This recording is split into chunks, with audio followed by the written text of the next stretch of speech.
Hello, ladies and gentlemen, and welcome to part 2 of the Top 10 special here on the Board Game Gateway YouTube channel. My name is Neba, and I'm your host for part 2 of this episode. If you have not caught part 1, make sure that you go back one video in our YouTube playlist and check out games 10 through 6.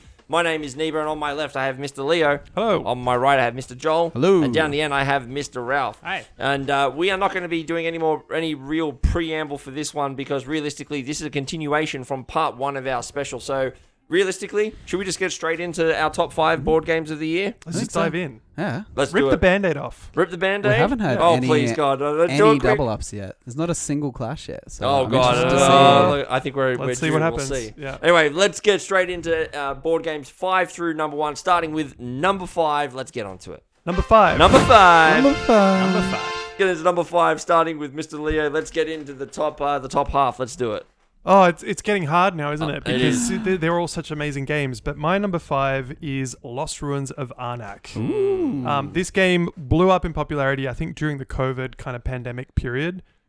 It's probably the newest remaining game in my top 5, I would say. And it's just a brilliant, I would call it like a hybrid. There's so many elements packed into this game. You've got worker placement, you've got engine builder, you've got you're going onto this board, basically sending people onto this island to explore different dig sites and, get resources and go up a library research track, and just so much going on. But it's all really fun. And I love the theme that you're exploring this island and you're uncovering all the secrets as you go. All the while, obviously trying to get more victory points than your opponents, right? And so there's many paths to victory, and there's many strategies that you can employ. Yep. But what I think has brought this game or maintained this game in my top 10, possibly moved it up, I'm not sure, but is that there's been some amazing expansions also released for it. The one that I have is Expedition Leaders, which adds an asymmetry because everybody can take on a different kind of leader character that has specific abilities that are different to everyone else, right? So there's a few other expansions. I think there's a new one that's about to come out or has just come out as well. So I think there's 3 total. And they're kind of modular. You can add them on or leave them off. The base game's already pretty amazing, and there's a lot in there. I love it when you find a game that it's already a good game, and then the expansion makes it a great game. Yeah, exactly. Because a lot of games, for me, the majority of games, I find I don't want the expansion because the base game does enough. But this is an example where the expansions add really great elements to the mix. So yeah, highly recommended. It can be a little bit intimidating it's not necessarily a gateway game because there is so much going on, but it's all familiar elements too. So for people that have played different types of board games, like you a played lot of it Clank. will feel familiar. If you played Clank or a lot of those games, Lost Ruins you'll slip into that one pretty quickly with that. Yeah, 100%. Yes. It was actually down from last year. It was number 4 last year for you. And it's number 5 no! Well, there you go. This is again it's hard to choose. There's so many great games, but definitely in top top 5 5 is pretty Any special. one place is a good hold. Absolutely. After another year. Yeah. Good hold. Absolutely. All right, we move on to my number 5. And speaking of games where the base game is enough, this is a new game to my top 10 list. This is a game that I had been playing online for a year and a bit, but I finally bit the bullet and I bought it. It is the last card game on my list. It is Innovation. Innovation is one of those games. It is it is a game about trying to score victory points, but at the same point in time, the way that you do it is that we're working our way through the biggest inventions, starting in the Stone Age of like the wheel and things, and then going through concepts such as feudalism and all these other things, and then inventing things like the printing press, and then eventually getting all our way into quantum theory at the end. But at its core, this game is about basically playing cards from your hand, and then you are trying to collect symbols, trying to have more of those symbols than your opponents, because if you have more of those symbols, you can activate special abilities, and those special abilities can often be things like, hey, give me your points, give me your cards, or maybe I'll draw cards and score cards. It's all about trying to create the best engine you can with the limited resources that you have at your fingertips.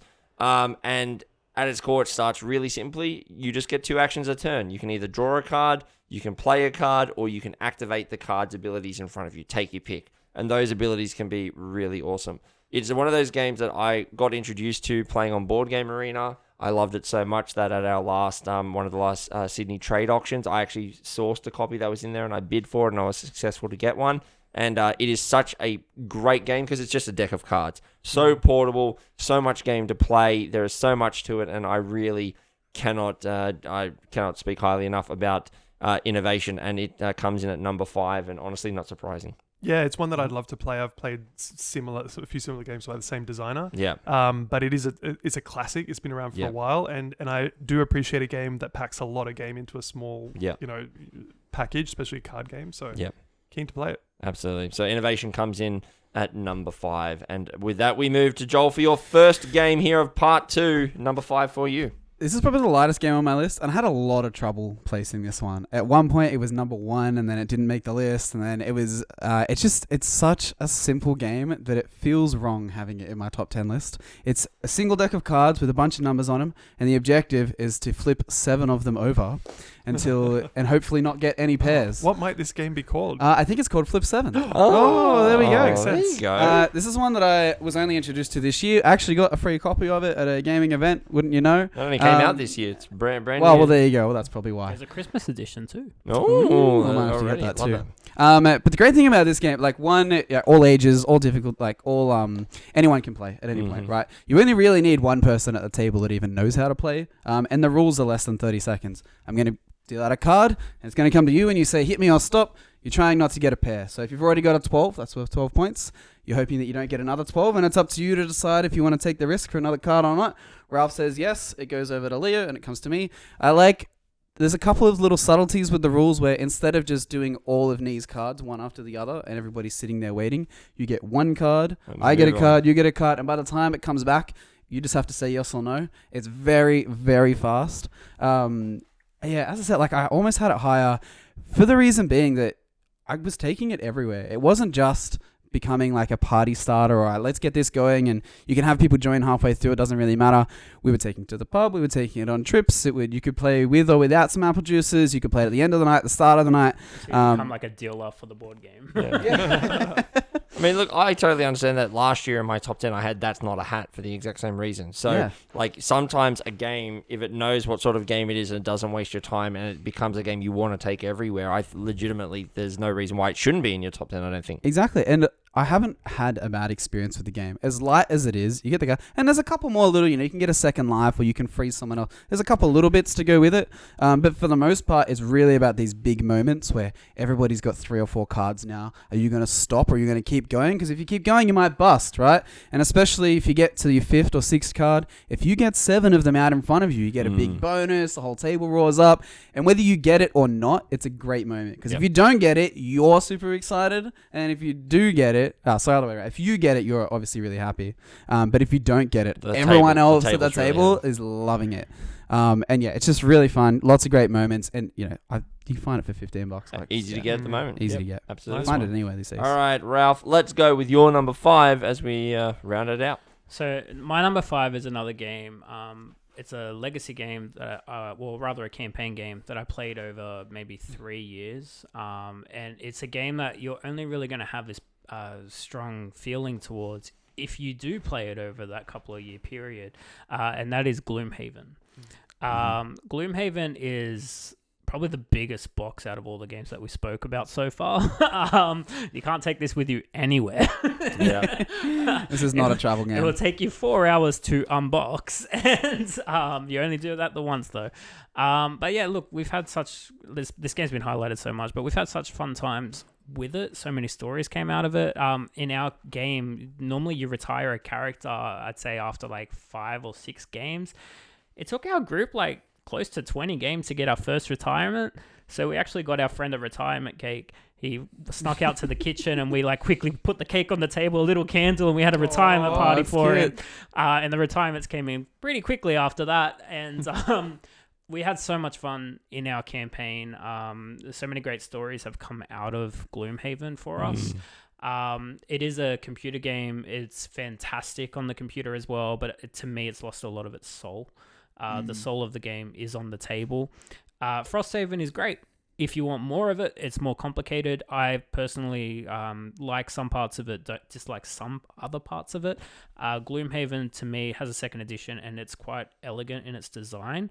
You just have to know it is a big game and actually a commitment. It's not really a game that you would say, let's just play this game tonight, see what it's like. No, you, if you want to do that, play Gloomhaven Jaws of the Lion. I think that's like 12 scenarios that you actually play through. I think there's 20 in the box though.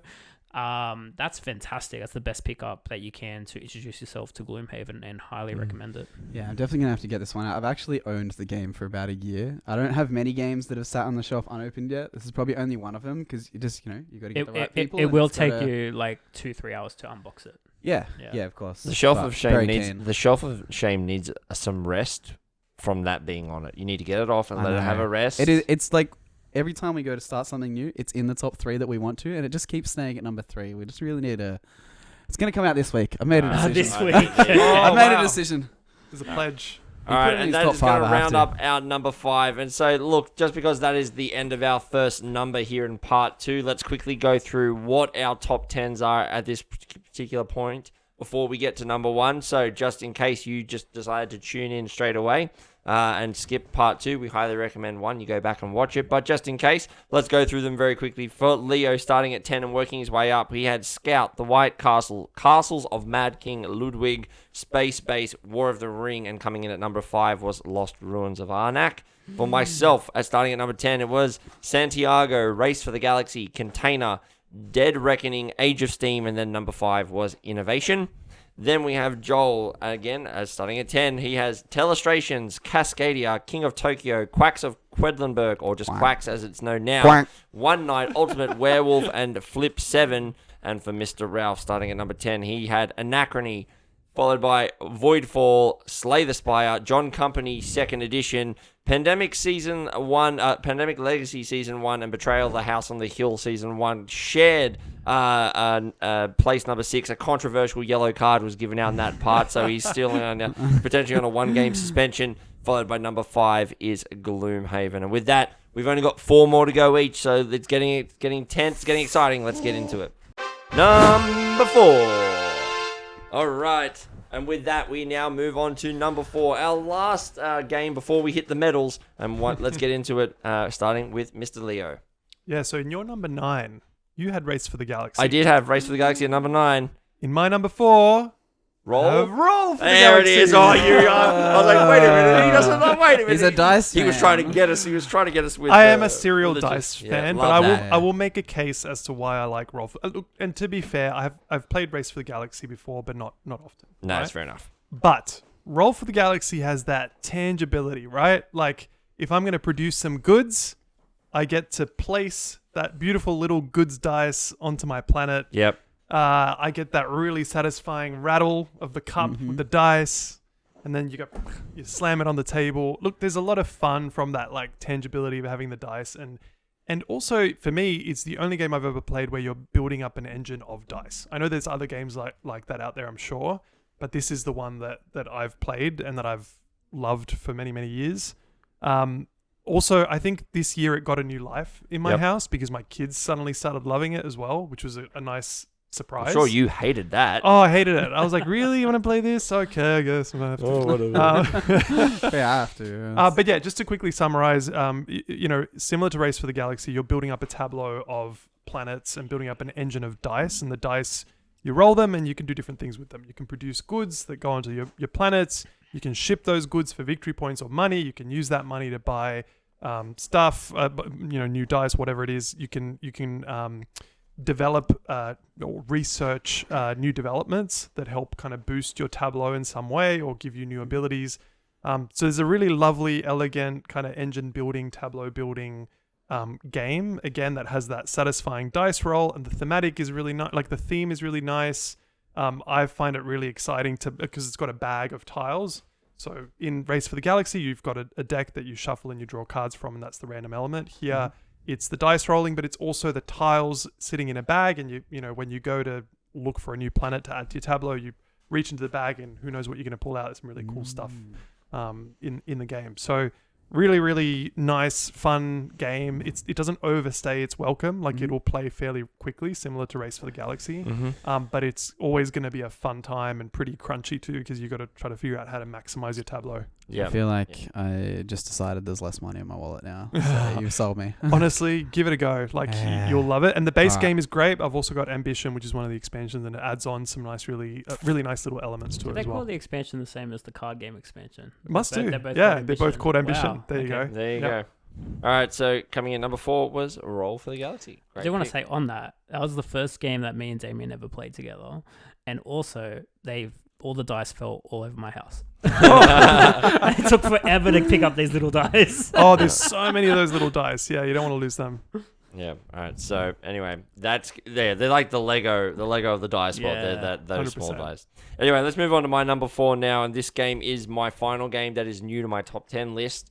But it is a game that was not new to me last year, but it came screaming up the list this year as I discovered a new kind of love for this game. Kind of spurred on by my younger brother, Nick, because he also was in love with this game. It is very hard to get. It is my final auction game. It is my number 1 auction game for the year. It is The Estates. And The Estates is one of the most mean auction games that I have ever played, and it is so good. It is a game about trying to build a couple of estates of towers, and the way that it is quite simply, again, it's a closed economy sort of game, so that means we all start with a certain amount of money, and no extra money will enter the game. In fact, the only way that you when I put up a dice for auction, basically you are all bidding on it, and you only get one choice. You only kind of get one round, so you get to go. What's your opening bid going to be? And if it doesn't, it will never come back to you, so you've got to make your bid correctly, right? Make your best offer. Make your best offer, right? So if you're first, you make your best offer, and maybe it'll go. And when it comes back to me, I have 2 options. I can either accept your bid and you'll pay me money out of your coffers directly into mine, or I can go, nah, I want that actually, and I'm actually going to pay you the money and give you the money, but now I get to take that dice and put it on the game board.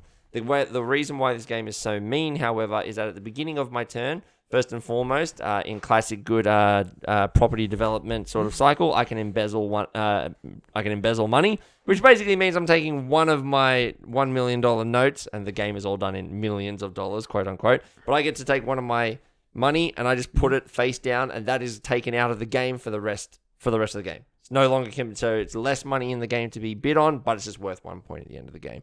But then the reason why it's also mean is that I can make my tower, but I need to actually finish the buildings. So for every building that I'm in control of that's not finished, that's actually worth negative points. And also, even if I finished the building, if the street it's built on is not finished by the end of the game, it's worth negative points. So not only am I trying to put my building, claim buildings and make sure that they are finished, I'm also trying to work with other people to get them to finish the street. But everyone else may not be incentivized to do that, guys. So what they may end up doing is they'll do things like, okay, well, hey, you know what? There's a dice there. Neba is in charge of the blue company. I'm just going to take that dice and put it up for auction because Neba doesn't have a lot of money right now. And Joel, you just won the auction. Choose where you want to put it. And you could be like, hey, Nee, this would be great to go on top of that building right there and give you another thing. Too bad. That's going to be the foundation of a new building on this street, which is obviously not going to score. It's really fun to play with players that are just all shenanigans. It's so good. Yeah, it's fantastic. It is so good. It's it's actually one of my brother's favorite games. And look, it is really hard to find at the moment. It was a Kickstarter exclusive, and trying to find a copy. There was a auction that went on this year, and it went for ludicrous money. I think the winning bid was like $180. But the game is look, I love the game. The game is I don't pay that much for the game. It's like a space-based style box it as was, well. Like it's not huge. It's not huge, but the game itself is one of the best auction games because of how mean it can be. But again, you never feel like the game screwed you over. Mm-hmm. You feel like the other players did, and there's something special about that. I like that. I like feeling like it was a bad strategy decision. Not that the game, but there was bad luck. Anyway, so that was my number 4. That was The Estates, and with that, Joel, we move to you. I got another new game here. Only came out. I actually think it was the Spills winner. I'd have to check that. But I got Bomb Busters for my next one. This is my favorite sort of deduction game. It is a co-op deduction game as well, so we're all on the same team. And in this game, if you haven't played it before, we're all going to get a set of tiles with numbers on them, anywhere from say 1 to 12, and we need to cut them in pairs at the same time. But I can't see what numbers Leo has, and Leo can't see mine. But I might assume that there's a 1 at the end and say, all right, Leo, that 1 at the end, is that a 1? And if it's not, we get ever so closer to the bomb blowing up in our face. We are the bomb defusal experts, or rookies as it says, and you go through 60 missions. I'm only up to, say, 14 or 15 at the moment, and the game evolves you as you go. So at the start, you only have numbers 1 to 6. There's not that many tiles, and it's pretty hard to lose. But every time you beat it, they add another level, and then maybe there's red wires, and if you cut a red wire, you instantly lose. Maybe you have time pressure. Maybe you have to cut the 7s and the 8s before you can cut any other numbers, right? You get all these different cool things and the game evolves with as you go. I think it's really cool in terms of the strategy and the discussion around the table, which is ironic because it's limited communication. Like, you can't talk that much, but then the second you're allowed to talk about everything, it's one of those games where we... Oh my God, I can't believe you got that. Oh, my God, it's yeah, great. oh Like, God. I was trying to get this message across and you've picked up on it and it was so good. I really wanted to tell you, but I couldn't.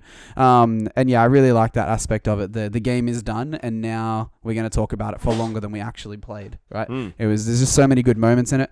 And as I said, I'm not even a quarter of the way through the game and I cannot wait to see what is next in store for us. It's been a staple. It was a Spiel des Jahres winner of this. It was, yeah. I thought it was. But it's good. And I've seen it around a fair amount at the moment, so you should be able to find it. Yeah, it's a really nice game. All right, Ralph, let's get your number 4 and round out so we can get into the medals. So my number 4 has dropped from last year, and purely personal reasons, which I'll kind of allude to, I guess. But anyways, it is Arkham Horror LCG, the living card game. I love games with a good story, a good narrative, and also tough decisions to make during the gameplay that keeps you engaged with the components on the table.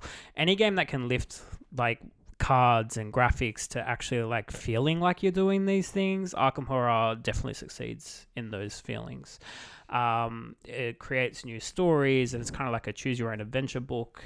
It's feeling in a way, and you can play that multiplayer.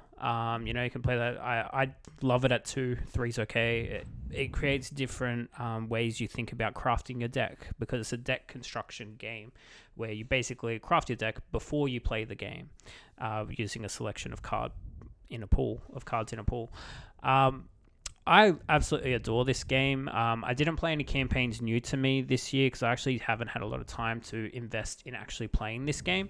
But when I do, I absolutely love it. You need to think about this game. You need to think about the card pool and craft a deck and then look at a card and go, oh, this card looks interesting. How can I use it to the best of its ability?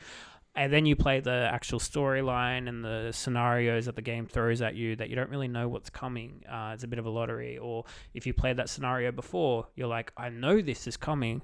How do I counteract that? But also follow the mission through to completion for the better part of my story. Or what do I want to achieve? Yeah. I saw this last time. I want to see a different path this time and things like that. And I've had a couple of campaign boxes for years and I still haven't seen certain paths on it, and it's a fantastic game. I always look forward to playing Arkham Horror, and I can't wait to play more of it.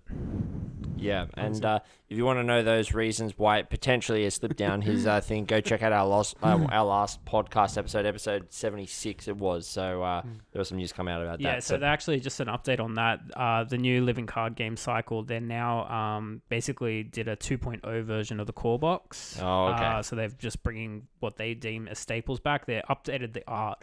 There's a bit of controversy on the art as well. It's another one. Is the old art better because it's a different style? And also, previously they announced like a campaign box with all 7 or 8 scenarios in it.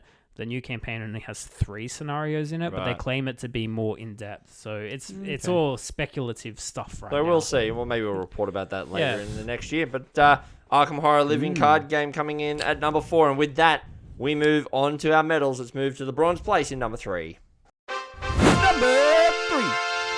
All right, ladies and gentlemen, and with that, it is time to get into the big 3. It is time for the bronze medal. It is time to go through, well, essentially what we think are some of our favorite games. Mr. Leo, let's start with you. This is my second castle-themed game in my top 10, and sadly, it slipped from number 1. Oh! So it had a bit of a slip, but it is Castles of Burgundy, which is probably... in my opinion, is one of the classic kind of board games out there, in the sense that it's been around for quite a while, is very beloved. It's somewhere in the top 100 probably. Probably. It is. I'm sure it I think is, it's like right? 70 or something. It is. And it was a weird pick for number 1, I would say, last year, but I had such an attachment to this game, and for me the reason is I just always enjoyed playing it, no matter whether I won, lost. Like, I never had a bad time with this game, right? So I definitely rate it very, very highly. It did drop a couple of places, but I still pull it out on the table pretty regularly, I would say. If you don't know what it is, it's, again, involves a little bit of dice. It's always a dice element. Actually, this is my last dice. At least game. you know what you like. Just to be fair, like, you know, my 1 and 2, I don't think have any dice in them. Just spoiler alert. But yeah, so you roll a couple of dice. That represents what actions you can take. And what you're trying to do is basically build up your duchy. So you have your own personal board that has all these hexagonal spaces, right? And you're going to be filling them up during the game with tiles. And you're going to be drafting those tiles from a central board that is shared with all the other players.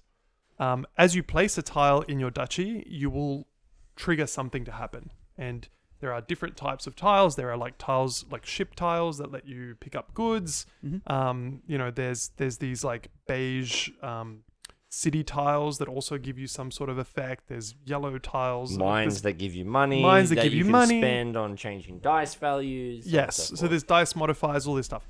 But the rules very elegant. It's not a difficult game to learn or play necessarily, but there is a lot of strategy in there.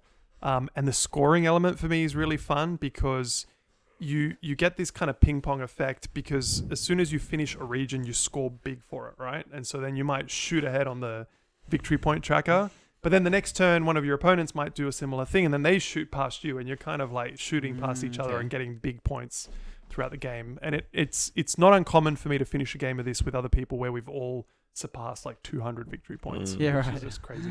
But yeah, it's solid game, really, really fun, classic, I would say.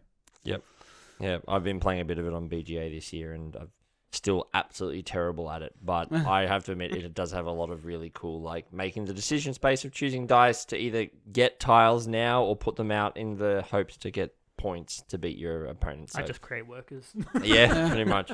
Anyway, so now we're going to move on to my number 3, and this is this game was the second biggest mover in my top list this year. It is up 17 spots from last year. Wow. Actually, the number 1 biggest mover was the Estates, my number 4. That came from like pick 48 From last nowhere. year. From nowhere. Literally just screamed up 34 spots into my top 10. That's how much I played it and I enjoyed it. Anyway, but this game is a game that I love. I've been playing a lot more of, and it is one of those games that I really should have put in my top 10 last year, because we would have got the reprint last year. It is Tigris and Euphrates. It has got Tigris and Euphrates has got a Kickstarter coming out. Finally, they've announced it's coming out next year in the Kickstarter. I want that too. Yeah, I want it too. I'm absolutely I'm on board of it. I'm on board.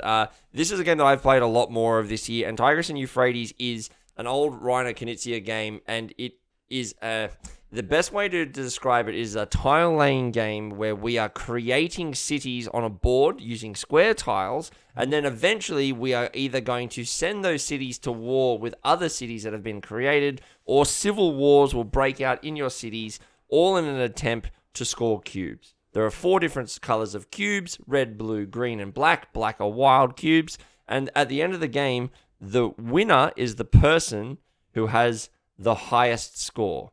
Your score is the total of the lowest color of cubes.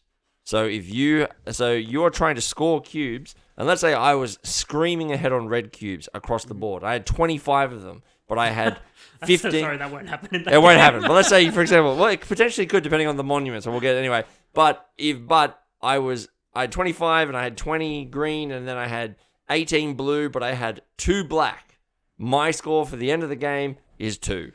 Doesn't matter how good you did with the other Punishing. stuff. That is Yeah. brutal. Yeah, right. Your score is 2, because it's like, so this game ends up becoming a bit of like, you're trying to lay these tiles, not only create these cities, because every time that I can also have a leader that I place in those cities, and if anyone places the according color to the leader, so if I have a red in this and Ralph plays a red tile down, I will gain a red cube because I have the leader in that thing. But we are trying to create monuments, which are these little 2x2 little monuments that basically have 2 colors on them, and at the end of every turn, they will score those 2 colors to the leaders in that city. So if it's a green and a red, if I have my green leader in there and Joel has his red leader in there, at the end of that turn, we just both score 1 cube. Congratulations. It's just earning us points. But now we've put a target on our back because everyone wants to get in there and get our leaders out so they can score those points. Well, what makes that game fantastic is the fact that your cube collection is hidden. It's hidden. That's the best part because not only are you worried about your game,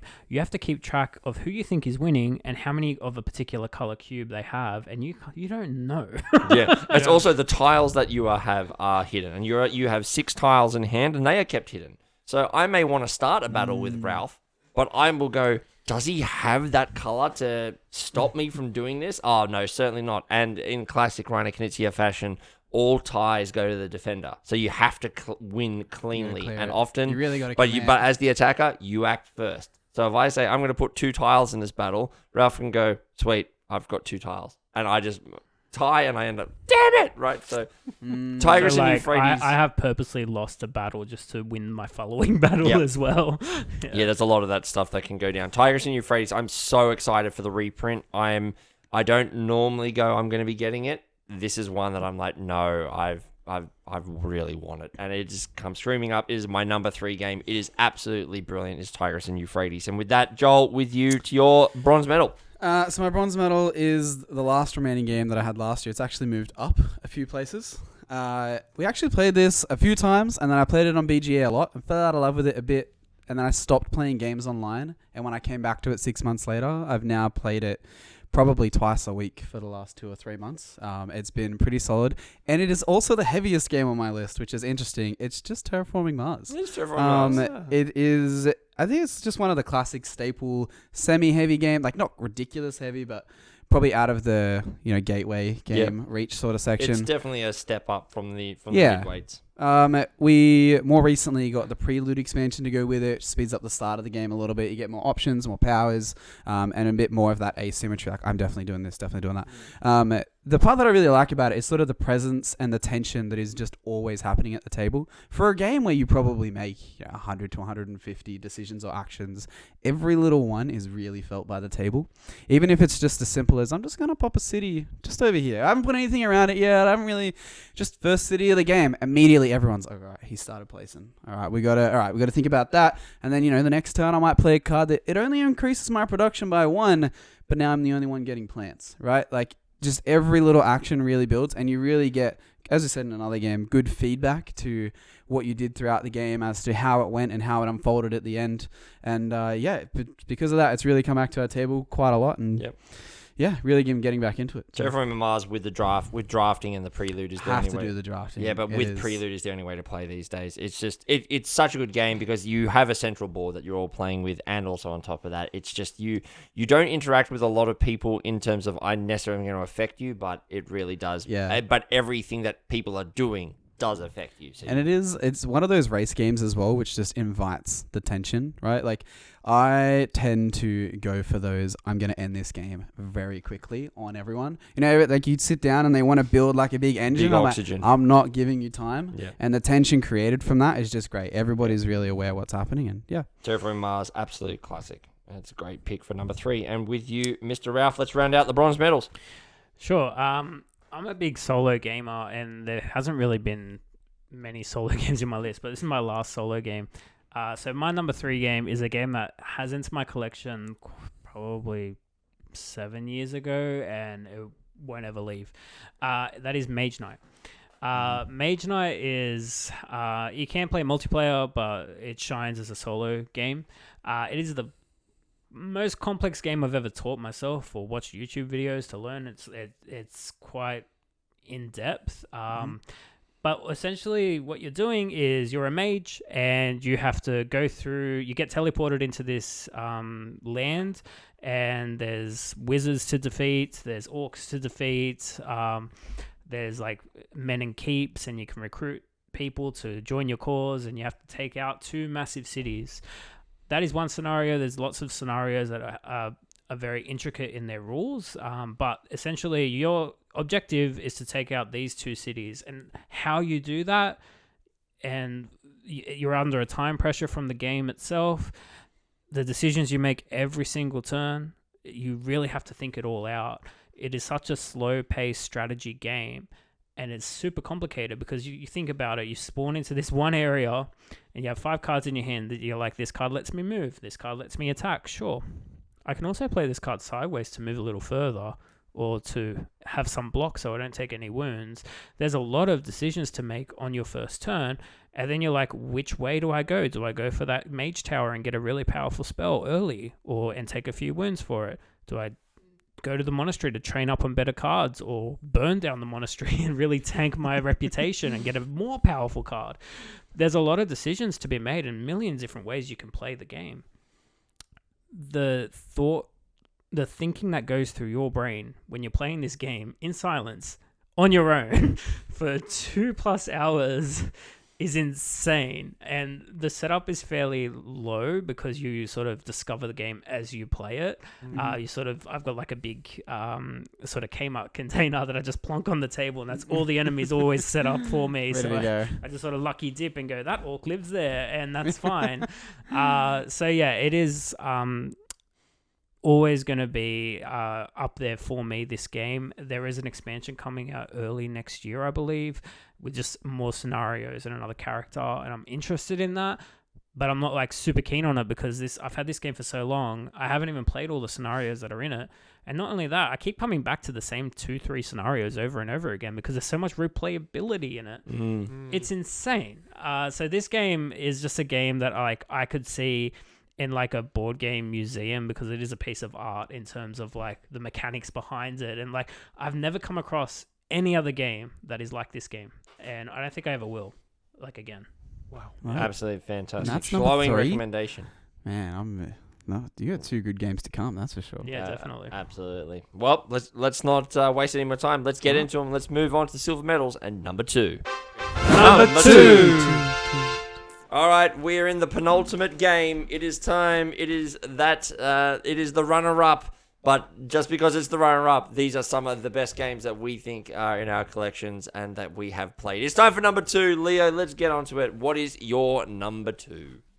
I'm excited to talk about my number 2 because it didn't exist in my top lists in the last year. I got this game last year, and it has shot up to number 2. So White Castle was the other new game that came into my top 10. But this one for me is probably my favorite game that I've bought in the last year. And it is a classic, and it is called Great Western Trail. Oh, good choice. Yeah, it's a great one. And Great Western Trail, there's actually quite a few editions on the market, so it can be a bit confusing when you're like choosing which one. To get, yeah. I chose the basic 2nd edition base game, but you can get Argentina, New Zealand. There might be another one I'm forgetting. There are expansions as well, right? But this one for me has all the amazing elements that I loved and enjoyed and wanted to bring out again and again. As a game, for me, it's very unique. Like, it's unlike most other games I have in my collection. Yes, it has familiar elements, right? You have a herd of cows, which you're going to grow throughout the game, and that's kind of like the engine building card bit of it. But the unique bit for me is that the central board that everyone's playing in, you're going to redo it over and over again in the course of the game. The trail, it's so cool. Yeah, it's so cool, right? Like, you're wearing the path down on the trail, and the trail itself will evolve over the game because there are stops along the way where you can build buildings, and those buildings will give you a boost, and other opponents can build their own buildings and Pay the toll for going across my building. cause people to pay the toll. But the really cool thing is, as you're traversing this trail with your herd of cows, you're trying to get yourself to the best possible position so that when you get to the end of the trail, you have a really great herd of cattle to sell, because you want to make lots of money and you want to ship them off to a town or a city to maximize your victory points and your money, right? And so the whole game is about how can I maximize every single action I take when I'm traversing the trail to make the best possible herd of cows, to get the best possible sale at the end of the trail, to then set myself up for a better go next time To around. run down the trail once again. And I'm going to run down the trail again, do it all again, but this time I'm going to have an extra cattle rancher or cattle herder. I'm going to get a few more certificates to make my going to quality make my beef. quality beef even better. Yep. Or I'm going to, buy this train station so it makes it easier for me to ship my cattle off You to can the just city. do the old train strategy as well. You can, and that's the other thing is there's so Yeah. many paths to victory, right? I can just optimize for the train that's going to ship my cattle off, and I'm going to make that amazing, and I'm going to get even further every time and rack up victory points that way. Or I can focus on building buildings on the map and make those buildings amazing and get victory points from that. Or Also I can makes a lot slower and harder for your opponents to That's it. actually score their cattle as well, which is Yeah. super annoying. Or I can focus on getting my herd of cattle to be like the best cattle out there. I'm going Yeah. to get the best variety and the highest scoring cows. And then I'm going to chuff off the 0 cows, and they're not going to be there anymore. Yeah. we don't need them anymore anyway. They don't Hey, taste who good. needs those? Who needs those Exactly right. cows? Wagyu only for Leo and his Exactly. cattle. Yeah, Great Western Trail is yeah. a great pick.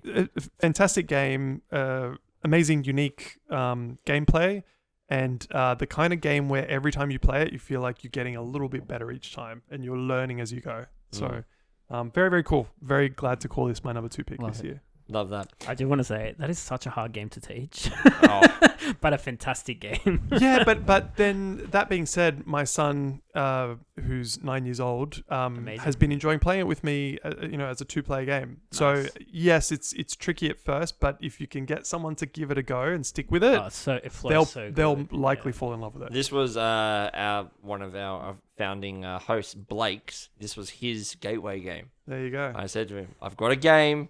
Please go with me. I know this first teacher is going to be rough, but I think it's right up your alley.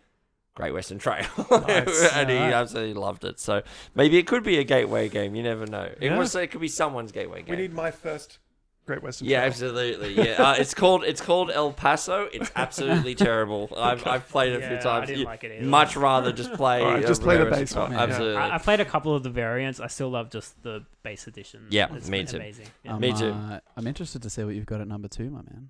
Me? All right, well, let's get to it. So, my silver medal is a game that was on my list last year, but it has gone up. It was ranked at number 4 last year, so it was already high on my list, but it's already now made its way into number 2. This is a game, speaking of Great Western Trail, the first edition was very brown. This game is the epitome of brown. It is Hansa Teutonica, has made its way into number 2 on my list. For those of you, again, Hansa Teutonica is one of these, it's a cube game where it's kind of, at its core, we are setting up trading routes over the German countryside. We are playing as the German Teutonic, Teutonic League or something like that. Basically traders, and we're setting up trading posts on the game. The way that the game works, however, it's the epitome of everything I do causes me to get better. So I can, I would like to go and claim a route in between these 2 cities. Why? Because it allows me to upgrade the amount of actions that I can do. Or maybe I'm just going to claim this city because it's on the other side of that one where people are getting actions. And by doing so, every time someone claims a point or claims that route, I get a point. It's a game about setting yourself up so that when basically putting cubes on the map and getting in the way of people.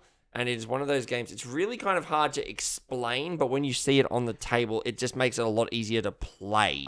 When my first game of it, I thought of Ticket to Ride. Yes. Thinking this is the advanced version of Ticket to Ride. Yeah.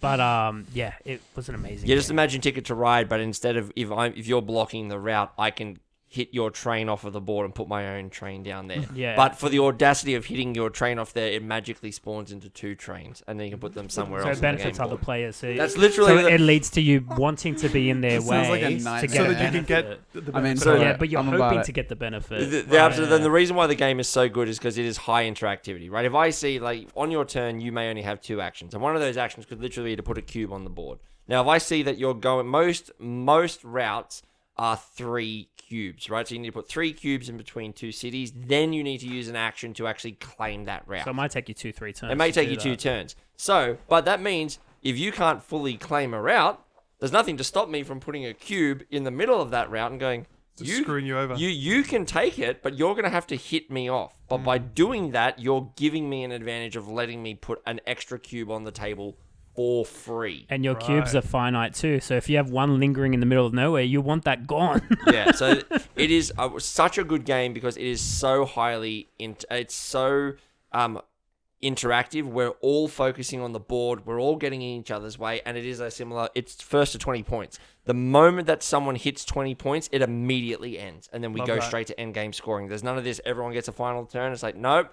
It's literally. Oh my God, Neba's scored. He's just claimed this one round on the side. He's just continually scoring it. He's scored 8 points. He's already nearly halfway.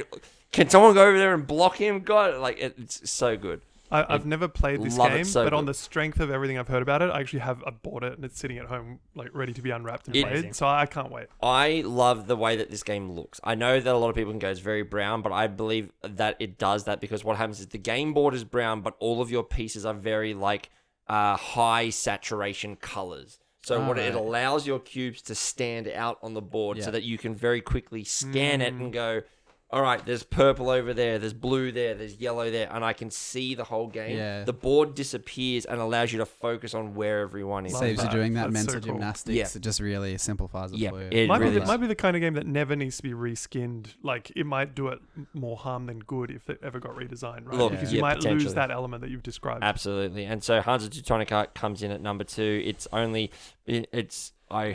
just really love it. It's one of those great games. Joel, let's get to your silver medal. So, I'm a sucker for party games and some good stuff.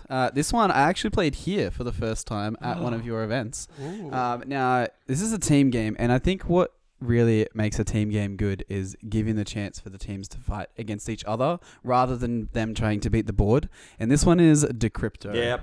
Good pick. Love that. Good pick. And look, there's a lot of team games. You got older ones, you got your code names and stuff like that, and they're all fine. But in this one, how hard the game is for your team depends on how good the other team is. Yep. Right. In code names and other things like that, the words are set.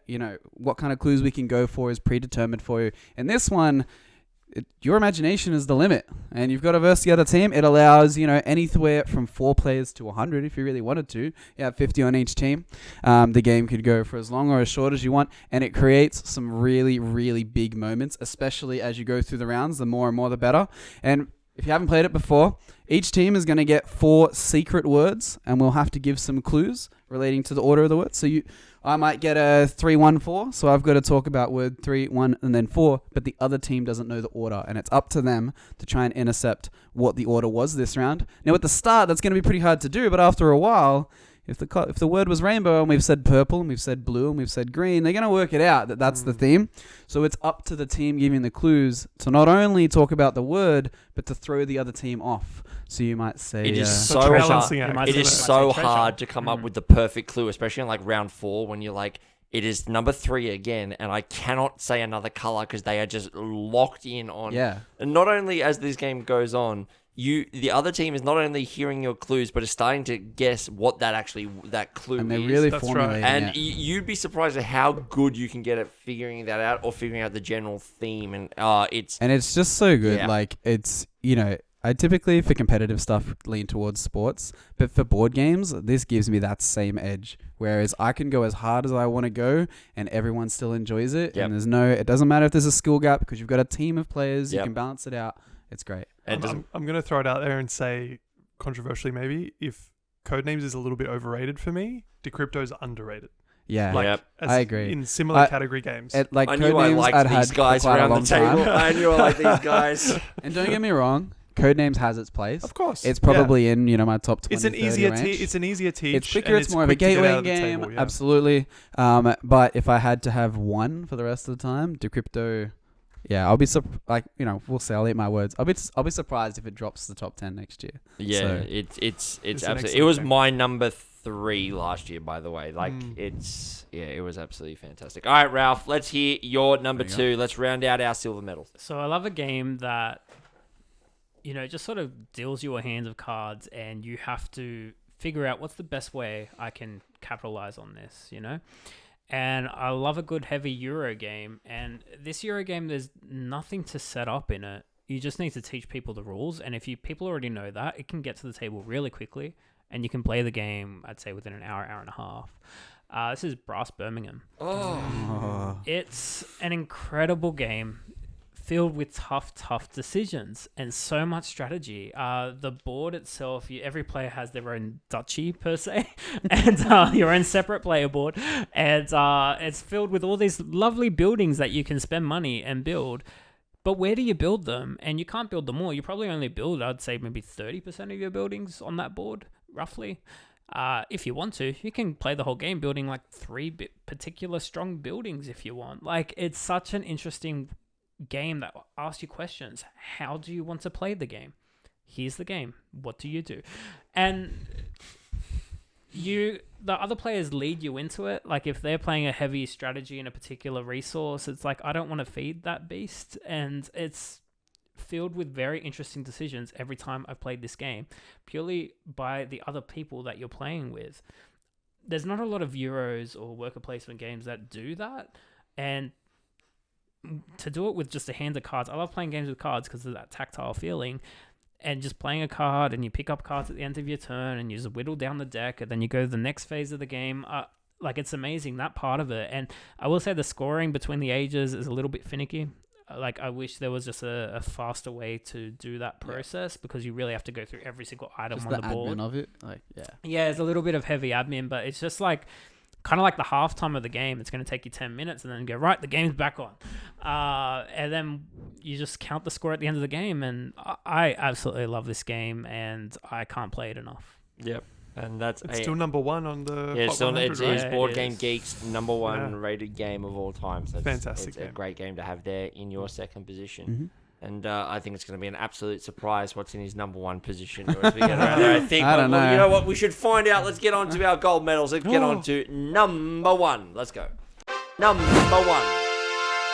All right, this has been an exciting list. It has been an exciting podcast, and it is time now to have a look deep within our souls and to see your host's number 1 board games. And I'm super excited to see what these 3 gentlemen have next to me. So anyway, let's get on with it. Let's start with you, Mr. Leo. Your number 1 game. Let's go. So last year, my number 1 was Castles of Burgundy. It which was. Slipped to number 3. But this year, I think this is the game that I've just got the most pure enjoyment out of playing in the last year.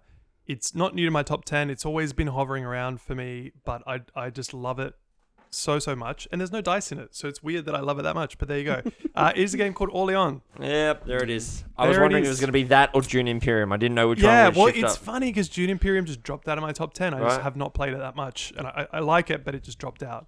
Whereas Orléans continues to make it to the table regularly for me. I'm lucky that I have a group that wants to play it with me. So that's, probably gives it some bias. Orléans is a game where you're drafting workers in your town and you're putting them in a pouch. This is one of the fun mechanics of it, right? And during your turn, you're going to draw out a set number of workers from that pouch, and then you're going to have to solve your own mini puzzle. So there's kind of like a little solo element where you're like, okay, what do I want to do this turn, right? I've got all these different actions I can take in my town, and I pulled out a monk, and I pulled out a boat, like a captain or a boat rider, I don't know what you call it. I pulled out an engineer, so I can put them here, and here, and that combination of those people is going to let me take this action. Or if I put them here, and here, then I could do this action instead. So there's like a lot of really cool little puzzle variability from that, right? So you do that, and that's your solo bit. But then there's also the central boards, right? There's a few different central boards.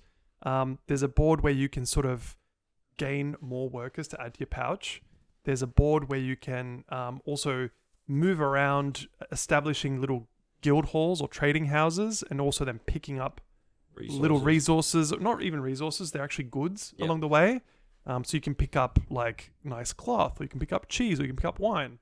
And that's more of a collaborative / kind of like you're butting up against people, right? Because these shared boards, you might want to claim this space, but someone's already taken that good and built a guild hall in that town. So I can't go there now. So now I have to change my strategy.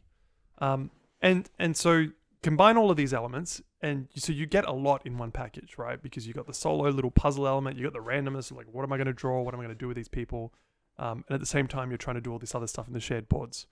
And then at the end of the game, it's whoever has the most victory points, of course, but the way that that's calculated is really balanced, because it's sort of like you've got to add up how many trading houses did I build, how far did I get on this kind of like University research track, / wasn't it? university track, And then you add up all these different elements, you multiply it, carry the one, and whoever has the most wins. You play Calvin Ball, and then Yeah. as it is. So, I mean, I could spend a lot of time explaining the game, but I won't. I'll just say what's really, really special about this game for me is just that combination of elements that are all perfectly done. The drawing out of the bag is always so much fun. It makes every turn fun because you don't know what's going to happen. And every round, the game also throws in like a start of day event that happens. And so one really fun one, which is actually quite horrible, is the plague. So the plague is going to happen like 3 times, I think, during the course of the game. And everybody just pulls out one person from the bag and they die. So you just lose a person, right? And so there's like that adds yet another element of like unpredictability and fun and like what am I going to lose and how am I going to adapt my strategy from that? And yeah, it's just a solid game. My only complaint about this game is the sheer number of components, boards, and pieces. Yeah. So the setup and pull down is a little bit fiddly and takes a while. Yeah. But in terms of the game itself, once you've got it set up, it plays beautifully. Yep. Like every time we've had a great time with this. Like we've never not had an amazing time with this game. So it is my number one. A great pick it is for number 1 too. And that was last year's number 3 for you. I was going to say, there you go. So it's gone up a couple of spots. Yeah, so it just a quality staple. The good stuff just keeps getting better. It is. All right, now we move on to my number 1, and my number 1 is a game.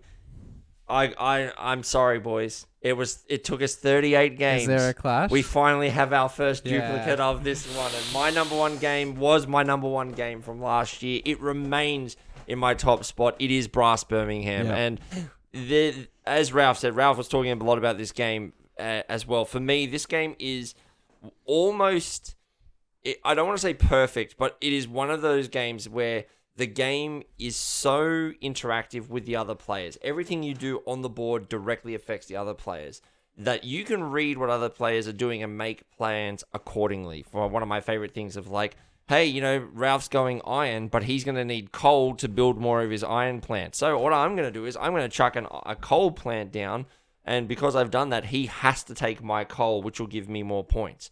So it's like, I don't actually have to be the guy producing goods. I can be producing the raw resources that people want to be able to make their resources, and by doing so, they're going to have to give me points. It is one of those games that, as Ralph said, it plays in 2 halves, but in the second half of the game, it basically says, right, we're going to take what we just did and crank it into overdrive. More building, more money, more stuff, more things everywhere, and yet everyone's going to be screaming that there's not enough beer for me to do any sorts of delivery. The game at its never enough beer. The game at its core is such a good design in regards to little simple things, such as the person who goes first is the person who spent the least amount of money last turn. So you can spend a lot of money and go, you know what? I'm going to spend money to build that thing to get ready for my next turn. Leo, on the other hand, took 2 loans, gave himself an injection of cash and didn't spend anything, and now he gets to go first and take all the resources that I was banking on being in there, and now my entire life is screwed. It is one of those things where you can knock out a game of this with experienced players in less than 2 hours. And that entire 2-hour period, you are entirely focused on the game board. That you barely get distracted because you are so engaged with what's going on.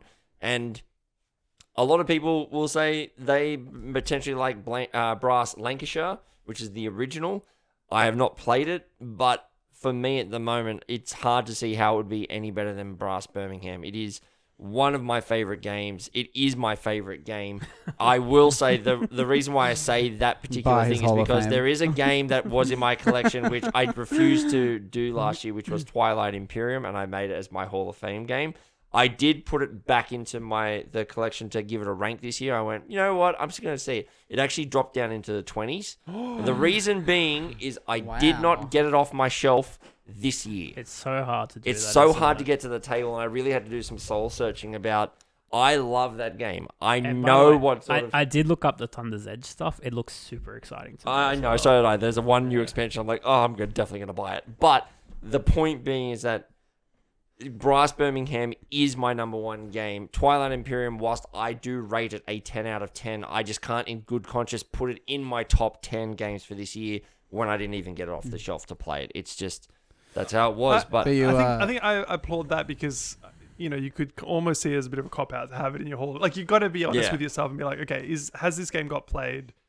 Where should it actually sit? And it doesn't mean it's a bad game by any stretch of the imagination, right? No, it just absolutely means not. that for this year, it just fell out. But speaking also, of which, a new addition to the Hall of Fame. No. but he still did manage to give it a good minute of it. No. Absolutely, That's it. absolutely. Yeah, no, but Brass I love Birmingham is my number one, Awesome and game. it's look until I find a game that gives that interactability. It's not just that, like, if I do something, it's then caused you to make a tough decision on your turn. It's just incredible. Yeah. It is just also the epitome of I can make a plan 5 turns from now and actually see it come to fruition and go, if I do this correctly, no one will be able to stop me. And yeah, those plans. Anyway, Brass Birmingham is my number one. We have got 2 more games to go. Joel, let's hear your number one for 2025. So, slightly ironically, I actually don't own this game, and it's the only one that I don't own in the top 50 of my games. Don't worry. And it's your number one. No, It is my number one. Plenty of those games on my Anytime list, I mate. go to an event and someone has this game, I push because this is my chance to play it. It's just a bit hard to get at the moment, and that is Hot Streak. Oh, great pick. Now, It is a great pick. Hot Streak is like the embodiment of me in a game, right? It is everything that I love about games all in one. So it's, for all ages, anyone can play it sort of thing. You don't have to have experienced players. It has massive, big moments. And yeah, everyone just gets really invested. If you haven't played it before, basically there's these 4 mascots that get controlled by a deck of cards, and we're all going to bet on what happens with these mascots. They're going to try and race to the finish line. Now at the start of the game, there's say 10 cards for each one, and we're going to find out that there's 6 hot dog cards and only 2 for the fish, right? So hot dog's looking pretty good. He might win. We're all going to then decide on what we want to bet, and it's first in, first serve. So Ralph might go for the hot dog. You can go for the hot dog as well, but you'll get less of a payout because you weren't the first one. And I might go for the fish, which is not looking very good right now. But now that everybody's decided what their bets are, we have our own personal cards that we're going to add into the deck. Some of them will be a detriment to the hot dog, and some might be a bonus for the fish. And me and Neve going for the fish, we've decided that we don't want your hot dog to win anymore, and we've added in a bunch of cards to mess that up. And now we're off. We're off to the races. And then we just let the race play out. That's it. We generally have one person whipping the cards out, going, all right, hot dog, another 3. 2 more for hot dog. He's fallen over. He's turned around. He's getting trampled on by the He's fish. currently walking backwards now. Yes. Why is he walking backwards? And it's great. And there's some really cool cards in there where not only do they move forward 3 spaces, but if your character's been turned around, that really good forward 3 spaces card is now moving you back just as far. It has some really good push and pull moments. It's very, very quick. You get the whole game off in maybe 15, 20 minutes yeah. with, a 2-minute teach. It's sort of a rolling teach as you go as well, which lends to it. It's very quick to set up. It has a really cool presence on the shelf. Some board game enthusiasts probably won't like the shape of the box because it kind of demands its own space. It doesn't fit. It's like a shoebox. It's a rectangle solid. It's a bit of a weird shape, but rule number 1: never bet on Hurley the hot dog. It's just Hurley is the go-to. No, what are you talking about? everyone on the internet. It's like Hurley always blows it. That's No. Hurley's my man. But look, it's just really good buy-in, as I said, all ages. You only really need one person that knows how to play the game. Yep. Even halfway through the game, you don't even really need to understand. You just know that you're going for the fish, and you watch him run to the end and then get trampled on right before the finish line. What he didn't explain is that after he said that we add in the cards at the beginning of the round, what he didn't say was that we do that every single racing round. Well, that's so then right. a mini meta starts to form, which if we know that Hurley is always winning, well, people can just start putting in, I really want him to win. Or maybe they want him to not win. And it just changes every game. Yeah, and it goes over 3 rounds. So you do the first one, Hurley wins, and then, So people know, maybe I'll pick up Hurley things. But yeah, Hot Streak is a fantastic game. It is really hard to get at the moment. That is the only downside. But it is, if you can play it, this is the game that I wanted Ready, Set, Bet to be. Like, it has the silliness of the gambling aspect of like a silly race and betting on it. But also it plays really quickly, and you always just laughing at the shenanigans that happen. It gets rid of like the sort of gambling stick. Like it kind of is, like it is a gambling game. Let's call it right, but it does not look like it. No, you would be able to show it to anyone, however strict they might be on that sort of stuff. Show it to their kids, and they wouldn't have any problems with it at all. It is so fun and silly. The actual characters mascots. So it's a person and a mascot. And they even went to the effort of like putting 2 little beady eyes for the person standing inside the mascot hilarious. suit as they run through the race. It is so fun. It's really highly recommend if you can. Great pick at And if you find a copy, message me. Yeah, great pick. All right, Ralph, finish us off. Finish us strong, mate. What is your number 1? Definitely. So we've covered this game a lot on this channel. We interviewed the designer of this game, which was an amazing opportunity that we had. We deep dived into all the characters of this game, and there are a lot of them. And this game is in a museum. It is in the Australian Powerhouse Museum, the very first copy of this game with some art alongside it. That is Blood on the Clocktower. It is a social game, first and foremost. No way. It is a deduction game. Secondly, essentially, it is much like Werewolf or Mafia, where there's a good team, evil team, good team win if a particular demon is killed. But everyone gets a unique ability, and when you're dead, you still partake in the game, you still talk in the game, you still get a vote in the game. This game is it's accessible to new players, but the storyteller really needs to know what they're doing. And the only way you're really going to play this game, if you're curious, is if you yourself as a person put yourself out there to go to a venue or a community that is running this game. You can purchase the game yourself if it is something you're interested in. I know I was or am. And you learn the game through the entire rulebook, and you change who you are as a person, and then you start running. And then you release a YouTube video explaining how this game changed you as a person. Yes, that was actually quite a fun 7 videos. video that I made as well, just to explain my story and my infatuation with this game. It is a game that I've seen fill stadiums of people playing this game. It is a game that I've it's hold many events worldwide every day. It's played online like a video game would. And it's constantly people playing it in these servers worldwide. It's insane. I've never seen any game like this. Every time I talk about this game, I'm very passionate about this game. I acknowledge it's not for everyone. But it's for you. It's for me. And it's not necessarily a game I would encourage everyone to try. If it's not your thing or not something you're interested in, I wouldn't push that on you or do that to you. But if it is something you are interested in, you can't go wrong. I would say just play 2 games before you make your decision about it. Yeah. I would like to say, like, the biggest hurdle for this game, I also feel like is its biggest advantage, and that is just getting enough players to play it in the first place. Yeah, you need a minimum 8, I'd say. But what it's created is because you need so many players, and you need to be, like, it can go for an hour or 2, and there's a lot to learn. It can be a big step to start off with. Because of all of that, the only time that you really play it is when everybody wants to play it. They go to an event, and that creates an experience where all players are bought in, and everybody is here. The thing is, right, if you play any game with someone that is not into it, it is not an enjoyable experience. Yep. So that just shines more with Clocktower because you need 8 players that are interested in it. Absolutely. And it's not the type of game that you would... Like, you could, but you wouldn't really bring it up just at your random house party or as much. Whereas... No. yeah, right? So you would take it to these events where, just a local game group or to a convention or whatever it is. And because everyone's so bought in, everyone's having a great time. Everybody's really enjoying it. They're really into it. It's good to get feedback from other players and talk to each other and interact and... Yeah.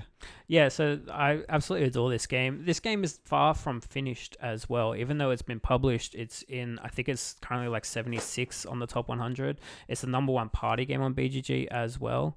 There's still content coming out for it. There's a bunch of new characters that had just been released, physical tokens of, but there are still many that have not been announced yet. Yep. They've just started. So you got your townsfolk, which is the typical abilities. You have your outsiders, which are the bad abilities. You have your minions, your demons, your evil players. You have your travelers, which make the game, people can just play for 10 minutes and then leave. You have your fabled, which are for storytellers to use to make the game fair or even or a little bit different, accessible as well. Now they've announced the Loric being a new character type, which is where just basically think of mutations or mods for the board game, where now it's like, Ralph nominates this player because I think they're evil and that player is Leo. As soon as I say Leo's name, he will then have to go, right, Nee, you take my defense. He doesn't get an actual say. You have to defend Leo. And if you don't do that satisfactorily, you might die. So they've changed there's ways you can play the game now that are still to come out, that for those veteran players or veteran groups that have played the game a lot and just want a different take on it, they've even accommodated to that. Like, the game is just getting ridiculous, and you can dive down that rabbit hole as far as you want.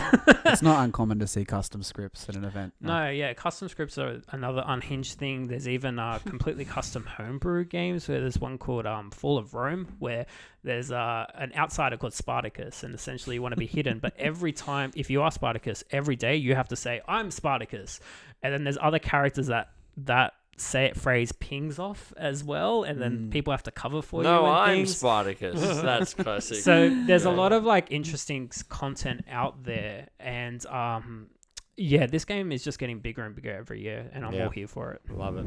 And that is, like not surprising to see it still up there, given the amount of content and stuff we've done, but knowing how much it has affected you, I mean, it is honestly a worthy number one. All right, gentlemen, let's go through our list as we close out our top 10 for 2025, starting with number 10 and working our way up to our number one. So we're going to start with Leo. His list was, starting at 10, Scout, The White Castle, Castles of Mad King Ludwig, Space Base, War of the Ring, Lost Ruins of Arnak, Roll for the Galaxy, Castles of Burgundy, Great Western Trail, and number one was Orléans. For myself, starting at number 10, it was Santiago, Race for the Galaxy, Container, Dead Reckoning, Age of Steam, Innovation, The Estates, Tigris and Euphrates, Hansa Teutonica, and Brass Birmingham rounding out number one. For Joel, it was Telestrations, Cascadia, King of Tokyo, Quacks of Quedlinburg, One Night Ultimate Werewolf, Flip 7, Bombusters, Terraforming Mars, Decrypto, and number one was Hot Streak.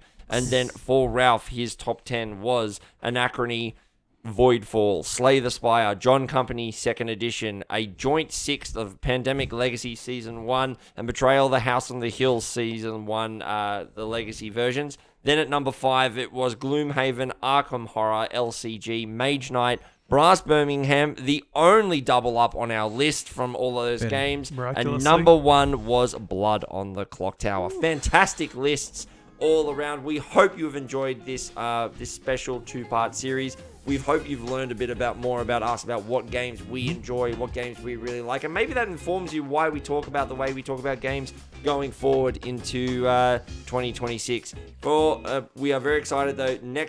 The next episode after this is our season 4 finale, the end of 2026. It is our absolute favorite episode of the year. It is the top 10 gateway games according to the Board Game Gateway podcast.